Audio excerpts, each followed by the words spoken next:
Praise the Lord. कैसे सब लोग?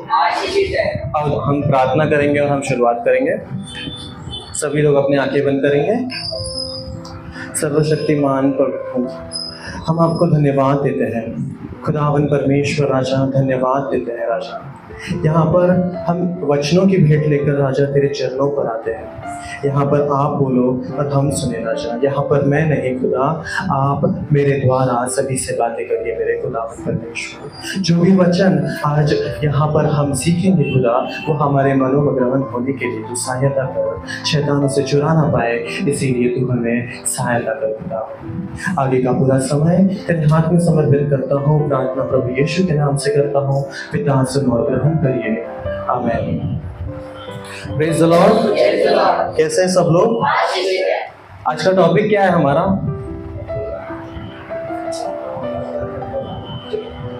क्या है हमारा टॉपिक आज का? आज हमने स्तुति आराधना, हम हर संडे एक टॉपिक लेकर चलते हैं और उसी के हिसाब से हम स्तुति और आराधना भी लेते हैं। आज का जो स्तुति आराधना हम किस टॉपिक पे लिए थे? कुम्हार पे लिए थे, बर्तन पे लिए थे, कटोरे पे लिए थे, बराबर। ये हमारा टॉपिक था। आपके दिमाग में जब कटोरा आता है या एक बर्तन आता है तो आपको उसमें क्या विशेषताएं दिखती है? क्या ठीक है, डिजाइन क्या यूज करते हैं हम? बर्तन को क्या चीज के लिए यूज करते हैं? एक बाउल, एक कटोरा। ये जो कटोरा है इसको हम किस चीज के लिए यूज करते हैं? एक बर्तन को किस चीज के लिए यूज करते हैं हम? खाना रखने के लिए यूज करते हैं, स्नैक्स रखने के लिए यूज करते हैं, खाने के लिए यूज कर सकते हैं। तो एक कटोरा अगर उसमें कुछ अच्छा चीज रखा है, जैसे खाना रखा है, तो वो खाने के लिए काम आता है। उसी तरीके से उस कटोरे में कुछ कचरा रखा है तो उसको कचरे का डब्बा बोलते हैं। मतलब कचरे के लिए छोटा सा बर्तन जिसमें कचरा डाला है, उसमें आप खाना नहीं परोसोगे, उसमें आप खाना कभी नहीं खाओगे। तो कटोरों में भी बहुत सारा, एक बर्तन में भी बहुत सारे टाइप्स है, बहुत सारे यूजेस है, उसके विशेषताएं अलग अलग है। हर एक उसका जिस तरीके से उसको यूज कर रहे हैं उस तरीके से उसको आप नाम दोगे। सही बात है। हम देखेंगे यशाया की किताब 64 अध्याय 8वां वचन। आज हम सीखेंगे कटोरा मतलब क्या है, एक बर्तन मतलब एक्चुअली क्या है हमारे जीवन में। यशाया की किताब 64 अध्याय 8वां वचन।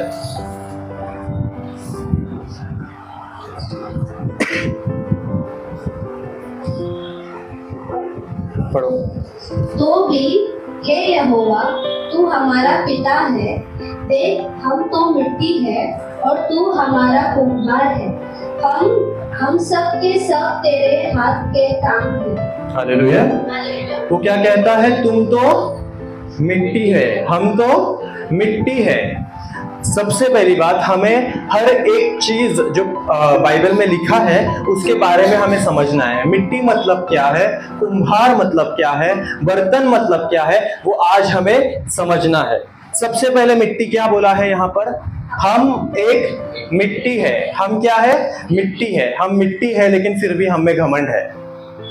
हम मिट्टी है, सही बात है, हम मिट्टी है। और कुम्हार कौन है यहाँ पर? परमेश्वर। परमेश्वर कुम्हार है, हम मिट्टी परमेश्वर के हाथ में है। वो हमें बनाता है, उसने हमें शेप दिया है, उसने हमें बनाया है। आपने किसी कुम्हार को देखा होगा, वो जब शेप देता है कितना अच्छा टैलेंट होता है उसने। और आप अगर उत्पत्ति में देखोगे तो परमेश्वर ने कहा है कि मनुष्य को उसने उसके स्वरूप में बनाया है। तो हम कितने सुंदर हो गए, हम परमेश्वर के जैसे दिखते हैं। उसने हमें उसके जैसा बनाया है। और किससे बनाया था? आदम को मिट्टी से बनाया था। पहले मिट्टी से, उस कुम्हार ने मिट्टी से बनाया। एक बार कुम्हार मिट्टी से बनाता है, उसके बाद वो बनाया हुआ जो चीज है उसको क्या करता है? क्या करता है वो? हाँ, डायरेक्ट बेच देगा? सब बना के डायरेक्ट बेच देगा क्या? सुखाते हैं, आग में डालते हैं, बराबर। हम यहाँ पर आग क्या है वो जानना पड़ेगा, तो जाकर बर्तन बनेगा। जब कुम्हार के हाथ में मिट्टी आता है और वो मिट्टी को वो आकार देकर जब वो आग के साथ मिलता है तब बनता है बर्तन। कुम्हार जो परमेश्वर है, उसके हाथ में जब हम आते हैं, हम जो मिट्टी है वो आते हैं, हमें जब वो आकार देता है और जब वचनों का आग हम में जाता है, जब वो वचनों का आग हम में जाता है तब वो बर्तन बनता है। और वो बर्तन क्या है? वो है हमारा हृदय। हमारा हृदय जो है ना, एक बार हृदय चलना बंद हो गया तो मनुष्य भी बंद हो जाएगा। हृदय या मनुष्य एक ही है वहां पर। जब एक मिट्टी को कुम्हार बनाता है और वो बनाया हुआ आकार आग से मिलता है, तब एक अच्छा बर्तन बनता है, तब हमारा एक सुंदर सा हृदय तैयार होता है।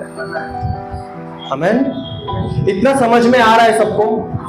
हम बर्तन है। बर्तन का मतलब क्या है? हमारा हृदय। एक बाउल, एक कटोरा, वो हमारा मन या हमारा हृदय। उसमें जैसे मैंने पहले बोला था, उसमें अगर खाना रखोगे तो वो खाने के लिए काम आएगा, कचरा रखोगे तो उसमें सिर्फ कचरा भरता जाएगा। वो हमारा हृदय है। समझ में आ रहा है? ठीक है, आगे बढ़ते हैं। हम देखेंगे दूसरा तीमुथियुस, दूसरा अध्याय 20 और 21। दूसरा तीमुथियुस, दूसरा अध्याय 20 और 21।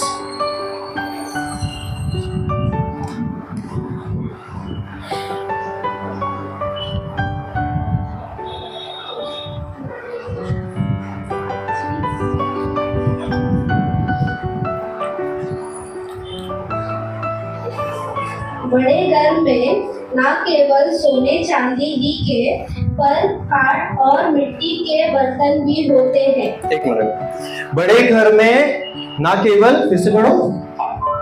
बड़े घर में न केवल सोने चांदी ही के, पर काठ और मिट्टी के भी बर्तन होते हैं। बड़े घर में, यहाँ पर किस चीज की बात हो रही है? बड़े घर में।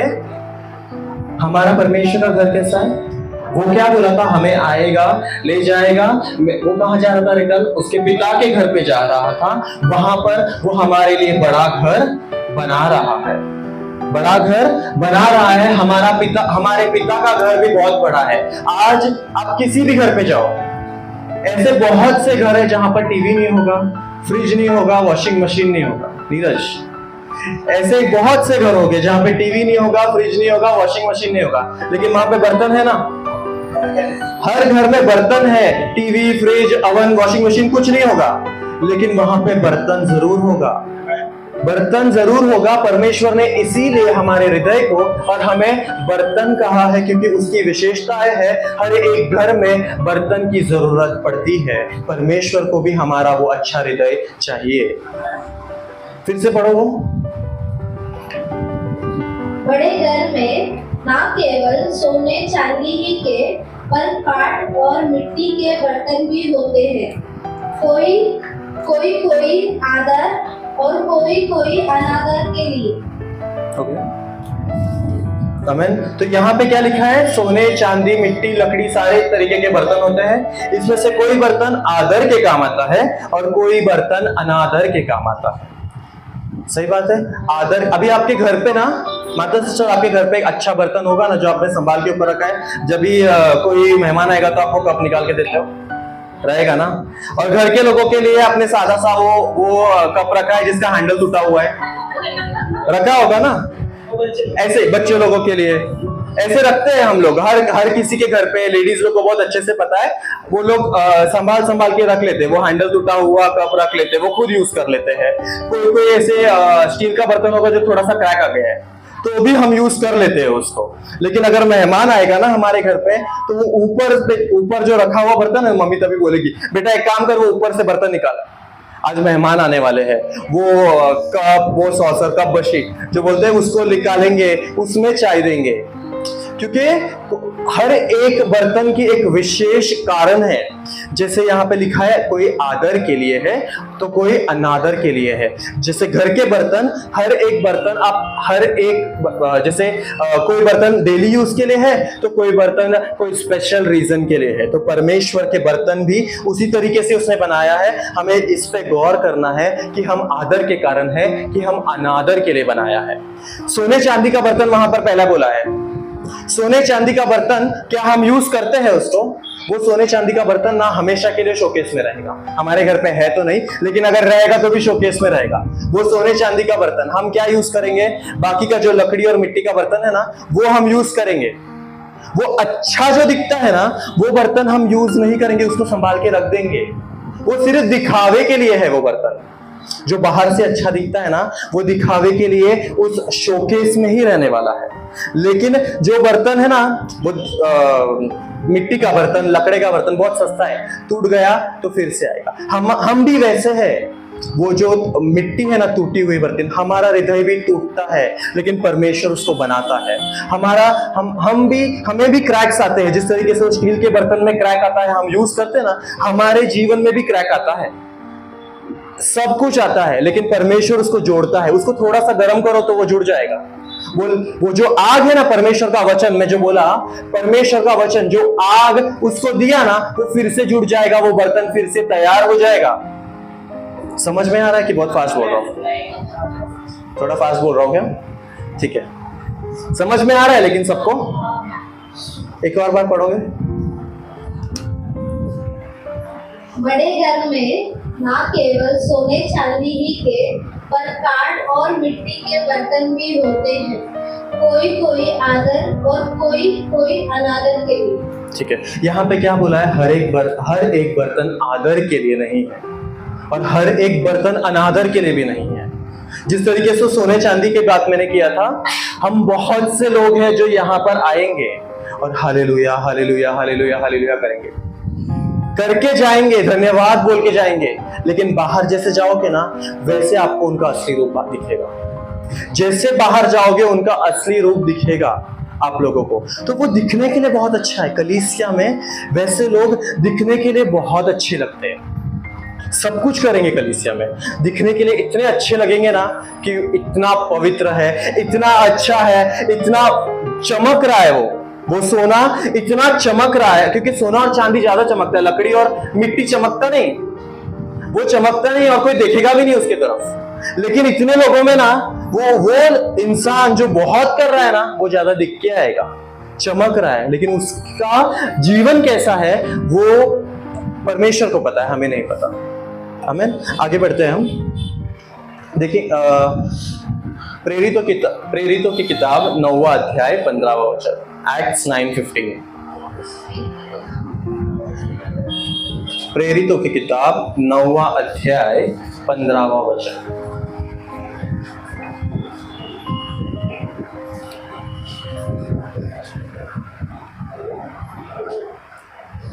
परंतु प्रभु ने उससे कहा, तू चला जा, क्योंकि वह तो अन्य जातियों और राजाओं और इस्राएलियों के सामने मेरा नाम प्रकट करने के लिए मेरा चुना हुआ पात्र है। आमीन। यहाँ पे क्या बोलता है परमेश्वर ने? यहाँ पर किसके बारे में बात किया है? पौलुस के बारे में बात किया है। अनानियस से बात कर रहा है यहाँ पर परमेश्वर। और उस समय वो क्या कहता है पौलुस के बारे में कि ये मेरा चुना हुआ पात्र है, ये मेरा चुना हुआ पात्र है जो मेरे लिए काम करेगा। वो सोना और चांदी में से नहीं आता है, ये वो लकड़े और ये उस मिट्टी के बर्तन में आता है, जो वो उसका चुना हुआ पात्र है। ठीक है, चुना हुआ पात्र है जो उसके काम के लिए आएगा, मेरे प्रभु के काम के लिए आएगा। वो पौलुस को क्या कहता है? वो इसमें पौलुस के बारे में बात हो रही है, जहां पर अनानियस से बोल रहा है परमेश्वर कि वो मेरा चुना हुआ पात्र है। क्या हम परमेश्वर के चुने हुए पात्र है? कोई हाँ बोलो ना, है ना? चुने हुए पात्र है ना हम? तो बोलो हाँ, हम परमेश्वर के चुने हुए पात्र है। बोलो आमीन। क्योंकि उसने हमें बनाया है, हमें अन्य जातियों में से उसने हमें लेकर आया है, उसने हमें चुना है। गर्व से कहो कि हम परमेश्वर के चुने हुए पात्र है।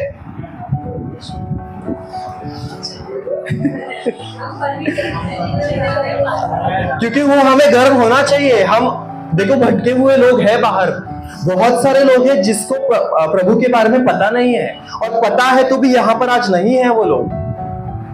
हमें बहुत से लोग हैं, अभी मैं मेरा एग्जाम्पल कितने बार दूं, मुझे भी परमेश्वर के बारे में बचपन से पता है, लेकिन मुझे चुना उसने एक समय आने पर, और जब चुना तो मैं यहां पर आया हूं, क्योंकि उसने मेरा मुझे जब चुना उसका एक समय था और मुझे चुना, इसीलिए मैं गर्व से बोलता हूं कि मेरे परमेश्वर का मैं चुना हुआ पात्र हूं। तो हमें उसका गर्व होना चाहिए।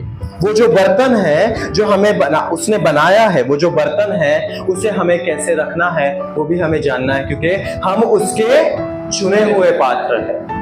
आमीन। आगे देखेंगे हम रोमियो की किताब 9वां अध्याय 21 और 24।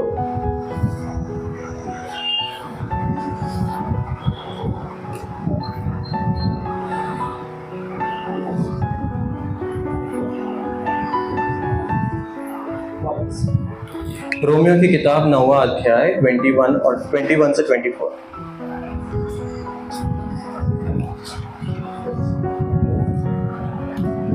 सब लोग लिख रहे हैं क्या? लास्ट टाइम जब मैंने वचन दिया था ना, उस टाइम पे मैंने बोला था अगर आप लिखोगे नहीं ना तो शैतान आके वो चूक के चला जाएगा और आप अगले संडे याद नहीं रखोगे जो बोला गया था।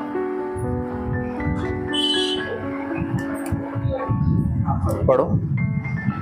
क्या कुम्हार को मिट्टी पर अधिकार नहीं कि एक ही लोहे में से एक बर्तन आदर के लिए और दूसरे को अनादर के लिए बनाए? देखो यहाँ पे क्या लिखा है, कुम्हार।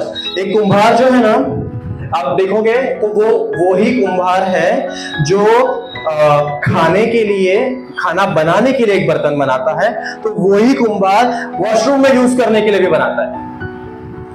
उसी मिट्टी से बन रहा है वो, उसी मिट्टी से वो चीज बन रहा है और उस कुम्हार के पास वो हक है, उसको जो चाहिए उस तरीके से वो तुम्हें बनाएगा। यहाँ पे क्या लिखा है, क्या वो कुम्हार, पढ़ो फिर से। क्या कुम्हार को मिट्टी पर अधिकार नहीं कि एक ही लोहे में से एक बर्तन आदर के लिए और दूसरे को अनादर के लिए बनाए? तो इसमें कौन सी आश्चर्य की बात है कि परमेश्वर ने अपना क्रोध दिखाने और अपनी सामर्थ्य प्रकट करने की इच्छा से क्रोध के बर्तनों की और जो विनाश के लिए तैयार किए गए थे बड़े धीरज से सही। आमीन। एक मिनट, यहाँ पे क्या लिखा है, जो बर्तन, क्रोध के बर्तन जो बनाए गए थे, जो विनाश के लिए थे, उसमें बड़ी धीरज से सही है। हम जो पापी है, जो आदम के टाइम पे जो पाप हो गया था, जो बर्तन क्रोध के लिए बनाया गया था, उसके क्रोध के बाद वो बनाया गया था, फिर भी उसने धीरज से हमें रखा है। तो उसके पास वो हक नहीं है कि आदर और अनादर के लिए वो बनाए, है कि नहीं है? वो बनाएगा, वो अपना जो बर्तन है वो बनाएगा। अभी आपको देखना है कि वो आदर कर रहे हो या आप अनादर कर रहे हो। आमीन। आगे पढ़ो। और दया के बर्तनों पर जिन्हें उसने महिमा के लिए पहले से तैयार किया, अपने महिमा के धन को प्रकट करने की इच्छा की, अर्थात हम पर जिन्हें उसने न केवल यहूदियों में से वरन अन्य जातियों में से भी बुलाया है। आमीन। तो यहाँ पर क्या बोला है, महिमा के लिए उसने हमें बनाया है, हमारा हृदय उसने महिमा के लिए बनाया है। उसने यहाँ पर लास्ट लाइन फिर से पढ़ो। अर्थात हम पर जिन्हें उसने न केवल यहूदियों में से वरन अन्य जातियों में से भी बुलाया है। आमीन। हम सिर्फ यहूदियों में से नहीं, पहले जो परमेश्वर को मानते थे वो सिर्फ यहूदियों में से होते थे, सिर्फ यहूदी होते थे। हम अभी अन्य जातियों में से भी उसने हमें चुना है, उसने हमें लेकर आया है ताकि हम उसकी महिमा कर सके, उसकी महिमा कर सके। इसीलिए उसने हमें अन्य जातियों में से भी, यहाँ पे कितने सारे हैं जो अन्य जाति में से हैं, है ना? सब लोग, आधे से ज्यादा लोग अन्य जाति में से है, लेकिन आपको परमेश्वर ने चुना है। आपको परमेश्वर ने यहाँ पर लेकर आके बिठाया है। इसीलिए उसको हमेशा धन्यवाद दो, क्योंकि बहुत से लोग हैं जो भटक रहे हैं बाहर, बहुत से लोग हैं बाहर जो अभी तक चुने नहीं गए हैं। हमें चुना है अन्य जातियों में से, उसकी महिमा करने के लिए, उसका आदर करने के लिए, इसीलिए उसको धन्यवाद दो। अभी इतना तो हमने कटोरे के बारे में सीखा, समझा, एक आइडिया जाना कटोरे के बारे में, बराबर। लेकिन कटोरा जो है ना, हमें किस तरीके से रखना है, हमारा हृदय जो है हमें किस तरीके से रखना है, हमें किस तरीके से रखना है वो हृदय, हमें वो समझना जरूरी है। ठीक है, पहले एक स्टोरी देखते हैं हम। दूसरा राजा 4 अध्याय 1 से 8 पढ़ेंगे। ये स्टोरी आप सभी को पता है, एक बार आप पढ़ लो, मैं शॉर्ट में आप लोगों को बताता हूं। दूसरा राजा 4 अध्याय 1 से 8।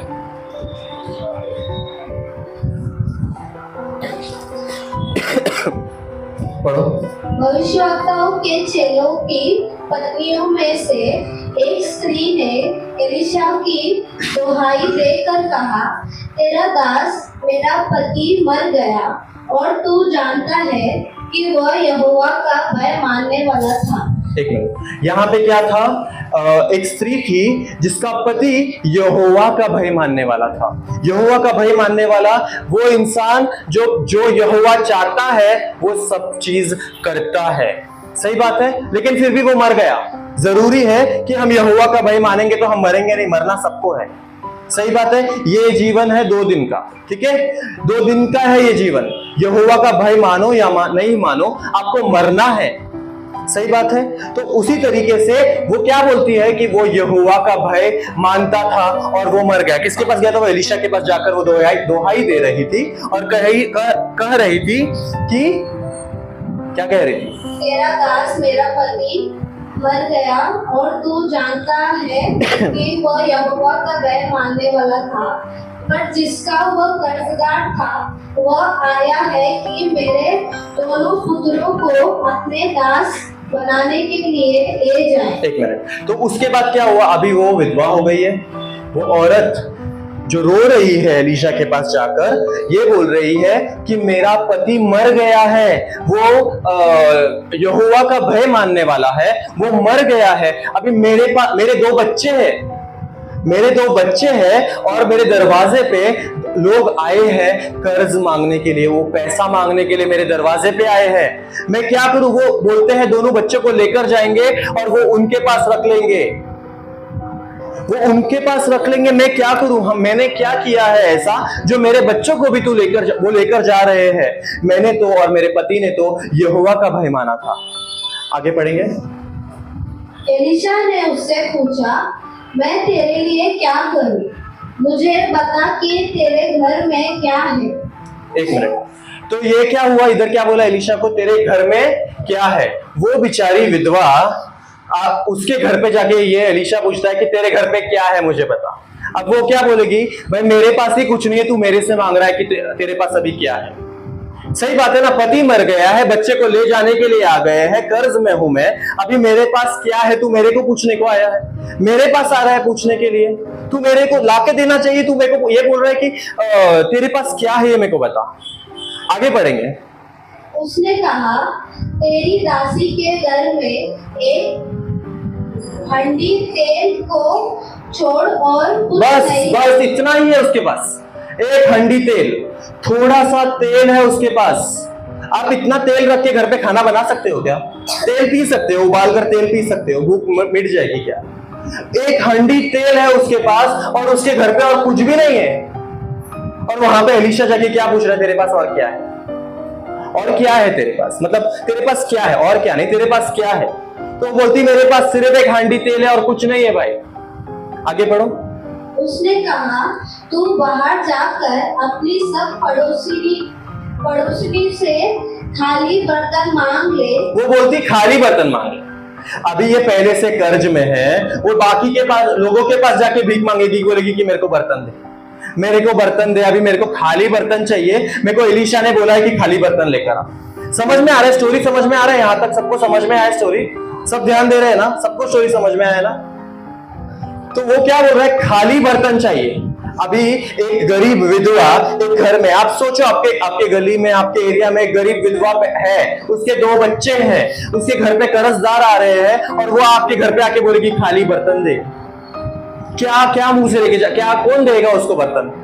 वो उसके दिमाग में वो आएगा ना, एलीशा क्या बोल रहा है, मेरे को खाली बर्तन दे। लेकिन उसको बाद में पता चलेगा कि जब हम मेहनत कर रहे हैं तो आगे क्या होने वाला है। आमीन। आगे बढ़ो। वो खाली बर्तन जमा करने के लिए गई और सबके पास से उसने खाली बर्तन जमा करके लाया। पढ़ो। मांग लिया और थोड़े बर्तन ना लाना, फिर तू अपने बेटों समेत अपने घर में जा और द्वार बंद करके उन सब बर्तनों में तेल उंडे। उसने क्या किया? बर्तन लेकर आ और अपने घर में रख दे। ठीक है। और तू क्या कर, तेरे बेटे समेत उधर बैठ और वो तेल उसमें उंडेल। उसके पहले क्या कर, दरवाजा बंद कर। वो दरवाजा तू बंद कर।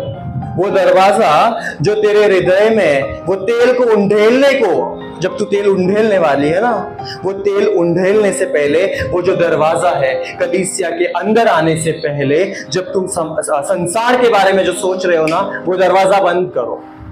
वो दरवाजा बंद करो, क्योंकि अगर दरवाजा नहीं बंद करोगे तो तुम्हारे पास वो जो तेल उंडेलोगे ना, तो वो बहुगुणित नहीं होगा। आगे बढ़ो। और जो भर जाए उन्हें अलग रखना। तब वह उसके पास से चली गई और अपने बेटों समेत अपने घर जाकर द्वार बंद किया। तब वे तो उसके पास बर्तन लाते गए और वह उंडेलती गई। जब बर्तन भर गए तब उसने अपने बेटे से कहा, मेरे पास एक और भी ले आ। उसने उससे कहा, और बर्तन तो नहीं रहा। तब तेल रुक गया। एक मिनट, तो यहाँ पर क्या हुआ है? इधर तक स्टोरी सबको समझ में आया। उसने बर्तन लेकर आया घर पे, उसके पास थोड़ा सा तेल था। उसने क्या किया? दरवाजा बंद किया और सारे बर्तनों को ऐसे रख दिया।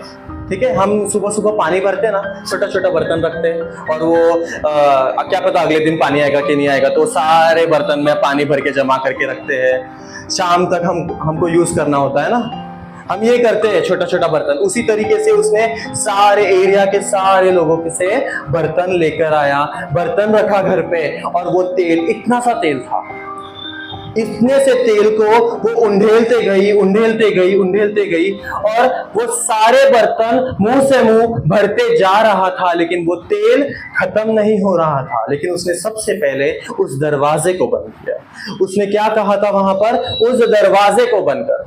हमें क्या करना है? सबसे पहले उस दरवाजे को बंद करना है जो हमें उस आशीष आने से रोक रहा है। हमारे हृदय में, हमारे अंदर जो आशीष परमेश्वर का मिलने वाला है, उसे अगर आप चाहते हो तो हमें वो दरवाजा बंद करना है।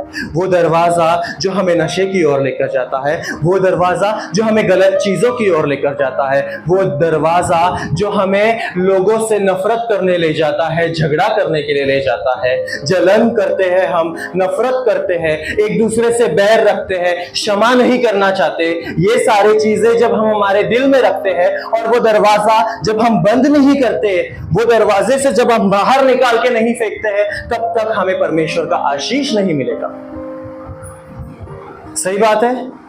हमें अगर परमेश्वर का आशीष चाहिए तो उसने सबसे पहला दरवाजा बंद किया, फिर क्या लाया? उसने खाली बर्तन लाया।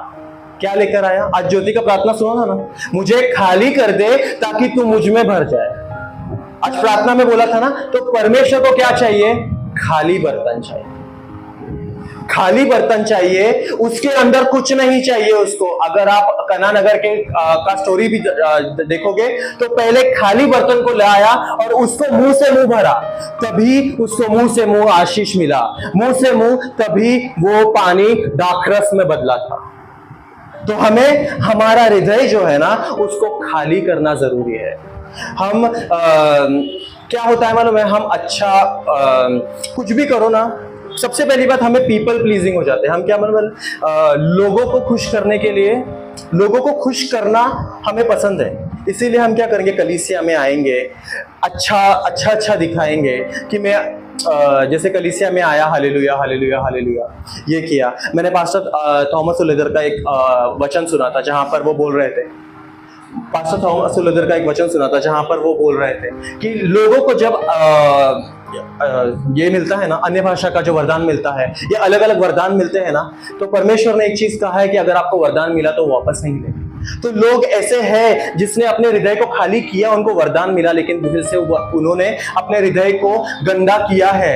लोग ऐसे हैं, ऐसे करते हैं, ऐसे करते हैं, रबा रबा रबा रबा रबा रबा ऐसे करते हैं। ये चीज मैंने सुना है, लोगों के अंदर ना वो वरदान मिल जाता है, वो जो वरदान है, अन्य भाषा का वरदान हो, चंगाई का वरदान हो, वो मिल जाएगा। तुमने अपने आप को खाली किया है, लेकिन आपको जाके उसको शक्ल दिखाना है, उसको आपको जाके शक्ल दिखाना है। एक रील मैंने देखा था, ऑस्टिन और मेरा उस पर बात भी हुआ था।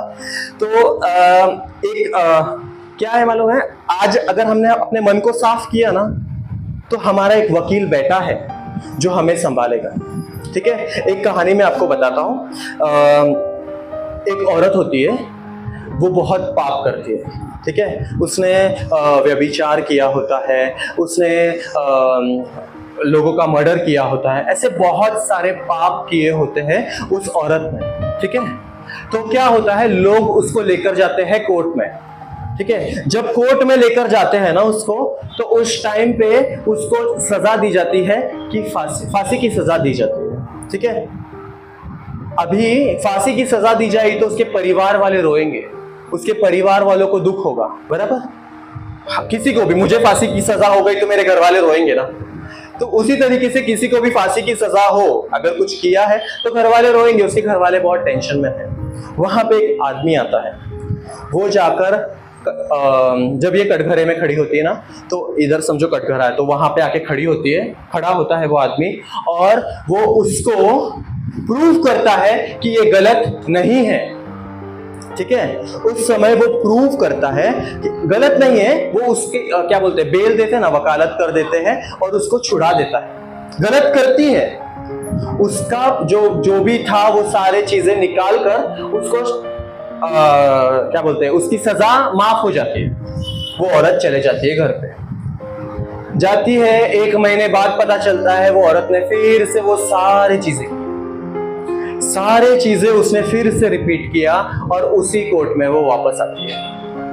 अब उसने क्या किया था, उसका मन साफ, उसका बर्तन साफ हो गया था, सारे चीजें, उसके सारे पाप, सारे चीजें निकल के उसके बर्तन साफ हो गया था उस समय। लेकिन क्या हुआ, उसने फिर से वो 1 महीने में फिर से वो सारी चीजें वो करने लगी। वो जब वापस आई ना, तब उसने देखा कि वो मनुष्य फिर से वहां पर खड़ा है, और वो मनुष्य मुझे आज फिर से मेरी वकालत करेगा। लेकिन वो कहां पे खड़ा रहता है मालूम है, जहां पर जज रहता है ना, उसके बाजू में खड़ा होता है, वहां पे वो खड़ा होता है। और उस समय ये क्या बोलती है मालूम है, कि तूने मेरी वकालत पहले भी की थी, अभी भी करना। तो वो क्या बोलता है वहां पे, मैं तुझे नहीं जानता। वो बोलती है 1 महीने पहले जिसकी वकालत उसने की थी, वो आज बोलता है कि मैं तुझे नहीं जानता। ये स्टोरी से आपको कुछ रिलेट हुआ, समझ में आया? आज हमारा वकील जो है प्रभु यीशु मसीह है, जो हमारे पापों को ना वो माफ करते जा रहा है। हमारा कटोरा, हम जब भी उससे माफी मांगने जाएंगे ना, हमारा कटोरा साफ हो रहा है।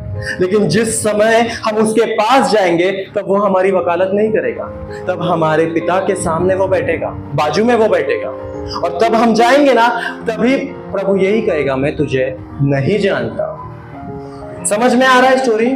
तो जिस तरीके से मैं आपको बोला ना कि लोगों के लिए मत करो, जो कर रहे हो ना खुद के खुशी से करो, तो परमेश्वर भी खुश होगा। लोगों के लिए करोगे, अपना हृदय में गलत चीजें रखकर, अपने हृदय में वो गंदगी, मैंने एक छाता देखा था कल, तो वो छाता देख के मुझे कटोरा का मुझे याद आया वो स्टोरी। तो क्या हुआ है, मेरे सामने से एक लड़की आ रही थी, उसका छाता ना बहुत सुंदर था, पिंक कलर का छाता था, उसमें ना ऐसे लेज लगे हुए थे छाते में, और नेट्स भी थे, ऐसा नेट वेट लगाया हुआ था, और बहुत सुंदर था छाता। ऐसे दूर से देखा मैंने छाता, मुझे सच्ची में बहुत अच्छा लगा। फिर मैं जब पास से गया ना, तो वो छाता ना अंदर से जो था ना पूरा काला था, पूरा काला। जो हमारा काला छाता होता है ना, वो ही था पूरा काला अंदर से। तो आप समझ रहे हो, बाहर से जो लोगों को दिखा रहे हैं ना हम, वो बहुत अच्छा दिख रहा है। वो मेरे को जो दूर से, सच बोलता हूँ, बहुत अच्छा था वो छाता, इतना खूबसूरत था। जब मेरे बाजू से देखा ना, मैं छाता ही देख रहा, देखो तो काला काला दिख रहा था अंदर, इतना काला था वो छाता। मतलब इसे समझ में आता है ना कि लोग जो है दिखावे के लिए अपने मनों को अंदर से साफ नहीं करते, दिखावे के लिए अपने आप को अच्छा कपड़ा पहन के आ गए, यहाँ पे हालेलुया हालेलुया किया, या लोगों से थोड़े दो बात अच्छे किए, तो नहीं होता है। क्योंकि हम हमारे लिए नहीं कर रहे, वो परमेश्वर के लिए कर रहे हैं। मैं एक चीज मैंने सीखी है कि जरूरी नहीं कि सबको पसंद आए, कि जरूरी नहीं कि सबको पसंद आए, जीवन ऐसे जीना कि उस रब को पसंद आए। आमीन। ये एक शायरी नहीं है, ये एक शायरी नहीं है। हमेशा याद रखना कि ये जो है ना आपके जीवन का मोटो या आपके जीवन का मोटिव होना चाहिए। टाटा स्काई है ना, इसको लगा डाला तो लाइफ झिंगा लाला, है ना, उसमें वो स्लोगन है ना, इसको लगा डाला तो लाइफ झिंगा लाला। तो आपके लाइफ को झिंगा लाला करना है ना, तो आपको ये स्लोगन आपके लाइफ में रखना पड़ेगा कि मेरा जीवन उस रब को पसंद आए, ऐसा जीवन मुझे जीना है। तो अगर मैंने मेरा कटोरा साफ किया ना, तो ही, क्योंकि परमेश्वर उसी को दिखता है जिसका हृदय साफ है। परमेश्वर को वही देख सकता है जिसका हृदय पवित्र है, जिसका हृदय साफ है। आप कभी किसी को क्षमा मांगने के लिए, माफी मांगने के लिए कभी इतराओ मत। कभी आपको ये नहीं लगना चाहिए कि मैं छोटा हूं, कभी नहीं लगना चाहिए। आपने गलत किया हो ना किया हो, आप पहले जाके उससे माफी मांगो कि हाँ मेरे से गलती हुआ है, नहीं भी हुआ है, तू मुझे माफ कर दे। जलन, हमें आज के टाइम पे सबसे जलन होता है, हर किसी से हमें जलन होता है। जलन की भाव और नफरत की भाव हम चाहकर भी नहीं निकाल सकते। एक माँ को अपने बच्चे के बारे में ना, अगर एक माँ, दूसरा बच्चा अगर सफल होता हुआ देखा ना, वो माँ को जमता नहीं है। होता है ना, ऐसे होता है ये चीज, ये नॉर्मल है। लेकिन वो जो भावना है ना अपने अंदर, वो जलन, वो नफरत, एक दूसरे के लिए गुस्सा, और जो सबसे बड़ी बात पीपल प्लीजिंग, मतलब लोगों को खुश करना। हम लोगों को खुश करने नहीं आते हैं कलीसिया में, हम आते हैं उस परमेश्वर को खुश करने के लिए। जब तक हम लोगों को, यहाँ खड़े रहकर जब तक हम लोगों को खुश करेंगे ना, तब तक हमें कुछ नहीं मिलेगा। वो वचन में क्या था, उसने अपने आप को खाली किया, वो बर्तन को खाली किया उसने। जब वो बर्तन को खाली किया तो उसको आशीष मिलते गया, बराबर। इसी तरीके से उसके पास कितना था, थोड़ा सा था। हम क्या बोलते हैं मालूम है, मैं खुद बोलता था जब मैं प्रभु में आया था ना, तब मैं हमेशा बोलता था कि मुझे कुछ नहीं आता, ना मैं वचन दे पाता था, ना मैं प्रार्थना कर पाता था, ना मैं गाना गा सकता था। आज मैं सब कुछ यहाँ खड़े रह के कर सकता हूँ, परफेक्ट मैं नहीं हूँ, लेकिन मैं सब कुछ कर सकता हूँ यहाँ पर खड़े रहकर। अगर मुझे आप स्तुति करने बोलोगे तो मैं कर सकता हूँ। हाँ, मेरे को सुर ताल नहीं आता है, लेकिन मैं गा सकता हूं यहां खड़े रहकर, क्योंकि परमेश्वर क्या बोलता है, जिसके पास है उसको और दिया जाएगा, और जिसके पास नहीं है उससे लिया जाएगा। तो जो अपना दिया हुआ चीज वापर नहीं सकता, यूज नहीं कर सकता ना, तो उससे वो भी लिया जाएगा। अगर आप में वो टैलेंट है कि आप गाना गा सकते हो, तो अगर फिर भी आप इधर आके खड़े रह के गा नहीं रहे हो, अगर आपके पास टैलेंट है कि आप लोगों को सिखा सकते हो, लेकिन आप यहाँ पे आके खड़े रहकर किसी को सिखाना नहीं चाहते, तो वो बहुत जल्दी आपसे लिया जाएगा। और तभी रोना नहीं, जिस तरीके से वो औरत रो रही थी कि वो वकील जो है वो वहां पर जज के बाजू में जाके खड़ा है, तब रोना नहीं, क्योंकि फिर क्या होगा मालूम है, तब वो बोलेगा मैं तुझे नहीं जानता, तुझे मैंने जब भी दिया था तूने उसको यूज नहीं किया। जिस तरीके से वो थोड़ा सा तेल उसको दिया था, उस थोड़े से तेल को बहुगुणित किया है, उसी तरीके से आप में एक छोटा सा क्वालिटी भी हो, आप खड़े रहकर परमेश्वर के राज्य में यूज करो, वो बहुगुणित होगा। आमीन। आगे देखेंगे मत्ती की किताब, आखिरी वचन है मत्ती की किताब 23 अध्याय 25। एक मिनट सॉरी, वो कंटिन्यू करो ना एक बार।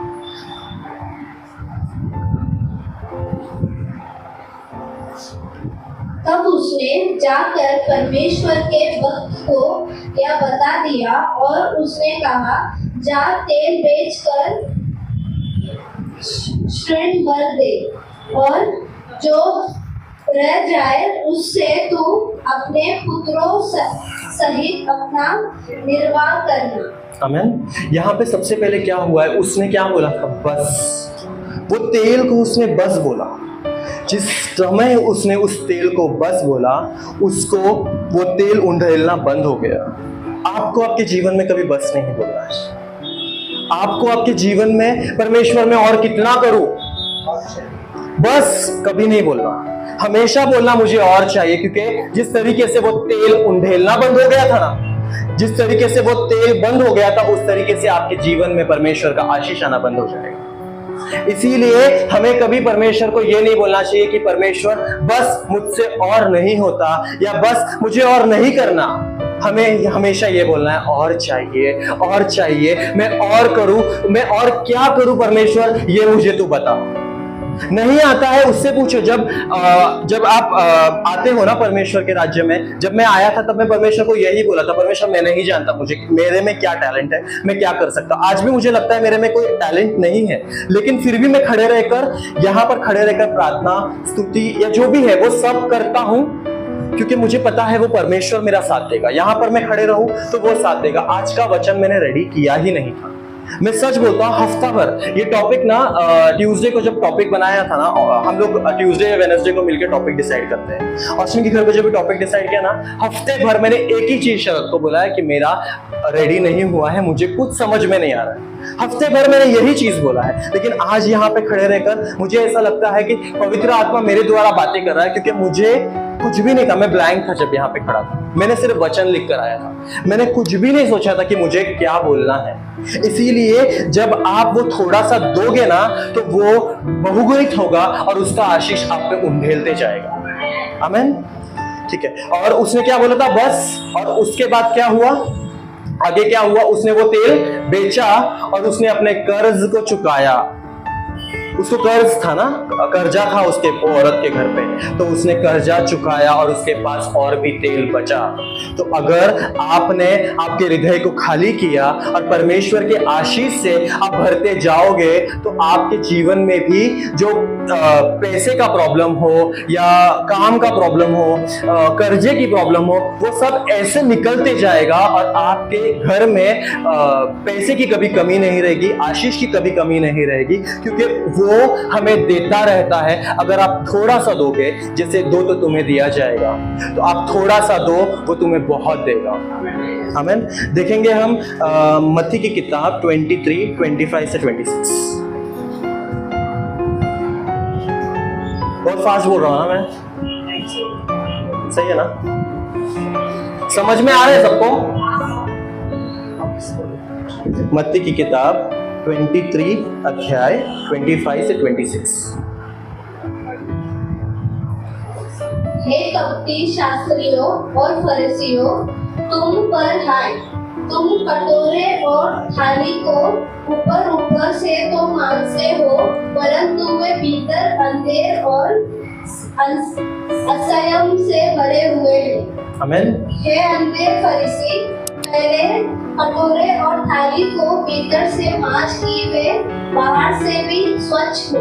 आमीन। ये हमने अभी सीखा था ये चीज। मैं फिर से आपको बताता हूँ, ये आखिरी का वचन है, ये फिर से बताता हूँ। यहाँ पर क्या बोला है उनको, फरीसियों को क्या बोला है?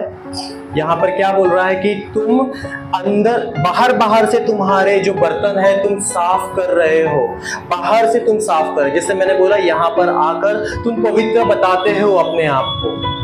यहाँ पर आकर ये जगह तुम्हें किसी को प्रूव करने के लिए जगह नहीं है।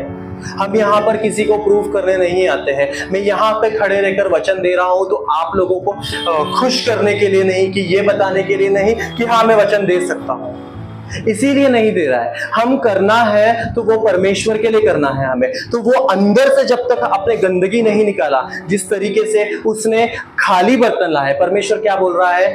आपको अपने आप को खाली करना है पूरी तरह से। जब आप प्रार्थना करते हो ना, पूरी तरीके से खाली करो, अपने आप को पूरी तरीके से खाली करो, तो उसका आशीष तुम्हें मिलता जाएगा। जब तक आप खुद को खाली नहीं करोगे ना, वो गंदगी साफ नहीं करोगे अंदर के, तब तक तुम्हें आशीष नहीं मिलेगा। क्योंकि वो दरवाजा भी जो है वो तुमने खुला रखा है, उसको बंद करो। वो दरवाजा जिससे गंदगी अंदर आ रही है, बहुत सारे, वो दरवाजा चाहे वो अपना आंख हो, चाहे वो अपना जुबान हो, चाहे वो अपना कान हो, ये वो दरवाजा है। आप अपने आंखों से गलत चीजें देखते हो, अपने कानों से गलत चीजें सुनते हो, जहां पे गलत चीजें बात की जाती है वहां से उठकर निकल कर जाओ। क्योंकि जब तक ये दरवाजा खुला रखोगे, आपका हृदय कभी आशीष से नहीं उमड़ेगा। और जब तक आप आपके जुबान को गलत तरीके से वापरोगे, गलत तरीके से यूज करोगे और किसी के मन को दुखाओगे, तब तक आपका हृदय साफ नहीं होगा। हमेशा इतना याद रखो, चाहे कुछ हो या ना हो, चाहे मैं गलत हूं या ना हो, अगर किसी को मेरे वजह से दुख पहुंचा है, मैं जाकर उससे क्षमा मांगूंगा। हमेशा यह याद रखना, मैं जाकर उससे क्षमा मांगूंगा। मैं छोटा नहीं होऊंगा अगर मैं जाकर उससे माफी मांगता हूं। मुझे जाकर उससे माफी मांगना है। अगर वो आगे बढ़ रहा है तो मुझे जलना नहीं है, क्योंकि मेरा कटोरा, मैं गंदगी से नहीं भर सकता। मेरा कटोरा मुझे अच्छाई से भरना है, मुझे वो कटोरा साफ करना है। किसी से अगर मैं नफरत करूं तो परमेश्वर को पसंद नहीं, क्योंकि उसने कहा है love your neighbour as yourself. तू अपने पड़ोसी से उतना प्यार कर जितना तू खुद से करता है। जब तक तू उसकी आज्ञाओं को नहीं मानेगा, तब तक तेरा कटोरा साफ नहीं होगा। समझ में आया है सबको वचन? पक्का समझ में आया है? बहुत फास्ट बोला था मैंने। तो हम कितने लोग कटोरों को साफ करने के तैयार हैं? हमारा कटोरा गंदगी से भरा हुआ है कि नहीं? मानते हैं सब लोग गंदगी से भरा हुआ है। हर किसी का भरा है, मेरा भी भरा हुआ है। हर किसी का कटोरा गंदगी से भरा हुआ है। कोई भी परफेक्ट नहीं है, कोई भी पवित्र नहीं है। हम रोज आकर यहाँ पे कहते हैं, लेकिन हमें हमारे निजी जीवन में वो लागू करना है और हमारे कटोरों को साफ करना है, क्योंकि हमें परमेश्वर का आशीष चाहिए, और चाहिए और चाहिए और चाहिए। और उससे हमेशा कहते रहना है, परमेश्वर मैं तेरे लिए क्या करूं ताकि तू मेरा कटोरा आशीष से भरता जाएगा। आमेन। आशा करता हूँ सबको समझ में आया। किसी को कुछ क्वेश्चन है? कोई डाउट, क्वेश्चन कुछ है? नहीं?